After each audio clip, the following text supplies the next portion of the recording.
Alright guys, just want to make a quick video about gasket matching.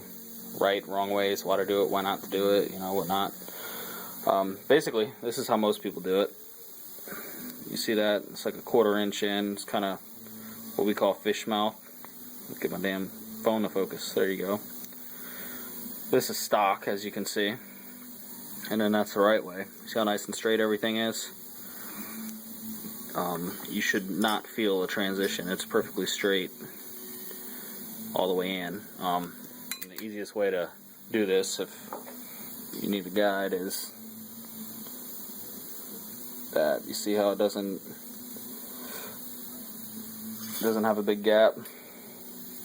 And like if you went off this one, it would have a big gap because the wall's straight stock, so you don't want to feel a transition. It needs to be blended, I would say about 1.5 inches in, minimum, to get a good transition. And most of the time the intake manifold's smaller than the head. In a case like that, you don't gasket match. You make stuff too big, you slow the airspeed down, that hurts your performance. On some of the LT1s and older Chevy stuff where the port actually hung in the airflow, it's beneficial. But most of the newer stuff, it's not needed. Hell, I got intake manifolds, 6.1 Hemi intake manifolds, stock port size, not port matched, on stuff making over 1,100 wheel horsepower on 21 pounds of boost.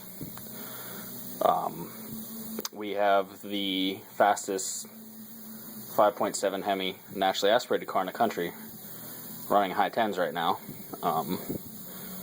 So you can take this advice, or you can tell me I'm full of shit, but we're obviously doing something right. And that's just one thing. I mean, we got multiple cars that hold records and all kinds of classes. I just can't disclose a lot of their names. It's top secret. But anyway, again with the manifolds, if it's smaller than the port, the air's just going to shoot past. Think about the air rushing down a wall on a house or a building real fast. You ever stand on this side to get out of the wind and it doesn't hit you? Same concept. So opening that up, not going to do any good. And if you open the manifold up to match this, you're just creating a slow spot in the airstream. Same with the exhaust. You don't want to make the exhaust big. Let the exhaust dump into the manifold. The only thing I can give you as an example is try drinking your drink through a garden hose. Sure, you're going to get more by the time it gets there. It's going to take forever. And try it against your normal straw. I guarantee you get more than enough to fill your mouth. More than you can use. Same concept with the head. Most of these cars can't even use the CFM these heads produce. So, it's best not to focus on CFM numbers. You got to focus on low lift, mid lifts. All kinds of other stuff that people don't focus on. You want to know where, especially on heavy cars, Hemis, new Camaros, all that stuff's real heavy. And they put big heads on it from the factory to make a nice horsepower number up top, but to save the drive line. So if you're taking, like the Hemi, for example, they have the Apache head now, which is the biggest head. People put the Apache heads on these motors, and sure, they make pretty horsepower numbers, but you can make the same. This is a 5.7. We've done the 5.7 Extreme on a 392, which 5.7 Extreme is just opened up right here to a to this, which is a 6.1 Hemi.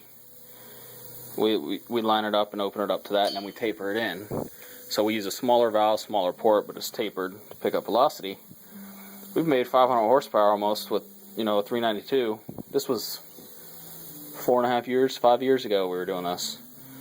And people are still only making in the 500 range, but they're using big heads and they're not running nearly as fast. These cars are pathetic now. Yet you can take a small head, might not make the pretty dyno number, but you're going to kick the shit out of the car with the big head and the big everything.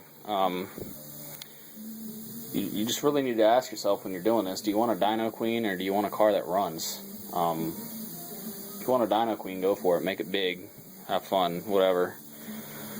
But, yeah. But if you're going to gasket match it and you want to make it beneficial, make sure to do the blend completely in. Leave the exhaust alone. Do not open the intake up if the intake is smaller than this. And that's about all the tips I can give you.